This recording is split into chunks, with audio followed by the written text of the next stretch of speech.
Assalamualaikum warahmatullahi wabarakatuh. Di sini saya akan mempresentasikan hasil kerja kelompok kami, yaitu tentang HPLC dari jurnal, yaitu yang berjudul Identifikasi Asam Dehidroasetat dalam Produk Kosmetik dengan menggunakan HPLC atau High Performance Liquid Chromatography.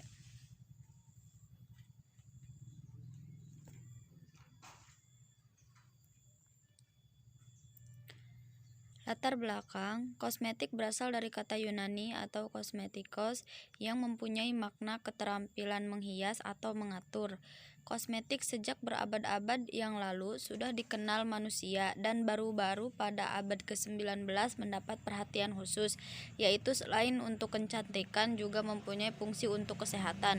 Perkembangan ilmu kosmetik serta industrinya baru dimulai secara besar-besaran pada abad ke-20 dan kosmetik menjadi salah satu bagian dari dunia usaha. Latifa 2007. Tujuan penelitiannya dari jurnal ini yaitu untuk mengetahui apakah adanya pengawet asam dehidroasetat dalam kosmetik pembersih wajah di BPOM di Medan.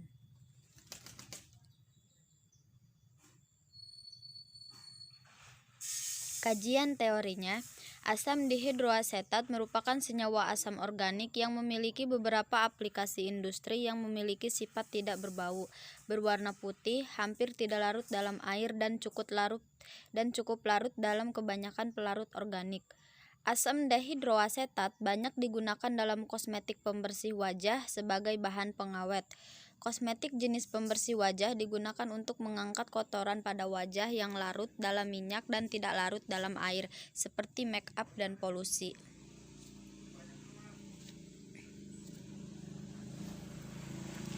Masih metode penelitian dari bahan-bahan yang digunakan dalam penelitian adalah larutan baku asam dehidroasetat BP dan larutan metanol.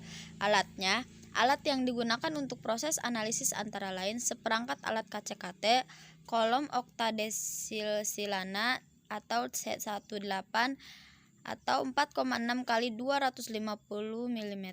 Ukuran partikel 5 UM, penyaringan membran ukuran 0,45, detektor UV. Metodenya, larutan uji dibuat dengan melarutkan 0,5 sampel di dalam gelas kimia sebanyak 0,5 gram dengan 5 ml metanol. Larutan dimasukkan ke dalam labu ukur 10 ml atau larutan A. Disonikasi selama 10 menit. Larutan disaring dengan kertas saring. Diambil sebanyak 1,0 ml filtrat larutan A dan diencerkan dengan 10 ml metanol. Saring dengan penyaringan membran berukuran 0,45 atau larutan A. Larutan baku dibuat dengan melarutkan 10 mg asam dihidroasetat BP dengan 10 ml metanol dalam labu ukur 10 ml atau larutan B1. Diambil 1,0 ml larutan B1 kemudian diencerkan dengan 10 ml metanol atau larutan B2. Lalu diambil 1,0 ml larutan B2 diencerkan dengan 10 metanol atau larutan B3. Selanjutnya diambil 1,0 ml larutan B3 diencerkan dengan 10 ml metanol atau larutan B. Hasil dan pembahasannya, di dalam pengujian ini, sampel dilakukan preparasi sampel dan dilakukan sonikasi sebelum dilakukan HPLC. Sonikasi bertujuan agar tercampurnya dengan sempurna suatu larutan sehingga memiliki kandungan zat yang homogen, baik kadar zat maupun warna dalam bentuk fisik dan memecah senyawa atau sel untuk pemeriksaan lebih lanjut. HPLC atau High Performance Liquid Chromatography adalah teknik pemisahan, identifikasi dan kuantifikasi komponen dalam campuran. Hal ini terutama cocok untuk senyawa yang tidak mudah menguap, tidak stabil secara termal dan memiliki berat molekul yang besar. Prinsip dasar HPLC adalah pemisahan analit berdasarkan kepolarannya. Alatnya terdiri dari kolom atau sebagai fasa diam dan larutan tertentu sebagai fasa geraknya. Yang paling membedakan HPLC dengan kromatografi lainnya adalah pada HPLC digunakan tekanan tinggi untuk mendorong fasa gerak. Campuran analit akan terpisah berdasarkan kepolarannya dan kecepatannya untuk sampai ke detektor atau waktu retensinya. Akan berbeda, hal ini akan teramati pada spektrum yang puncak-puncaknya terpisah dari Ardianingsih 2009.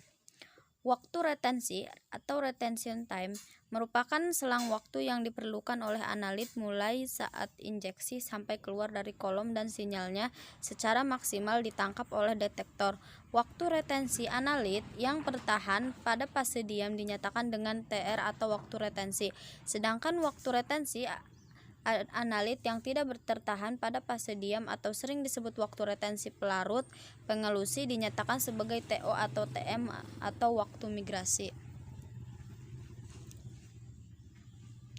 Masih hasil dan pembahasan. Dari hasil pengujian yang dilakukan pada uji baku asam dehidroasetat dapat dilihat kromatogram baku diperoleh peak pada retention time atau RT 11,583 menit. Sedangkan uji sampel pembersih wajah, kromatogram sampel dapat dilihat tidak adanya peak pada kromatogram. Pada waktu retensi 2,5 sampai dengan 3 merupakan waktu retensi analit yang tidak tertahan pada fase diam atau sering disebut sebagai waktu retensi pelarut pengelusi dinyatakan sebagai TO atau TM atau waktu migrasi. Bisa dilihat ya dari gambar 1 yaitu hasil kromatogram baku menggunakan HVLC, gambar 2-nya yaitu hasil kromatogram sampel menggunakan HVLC.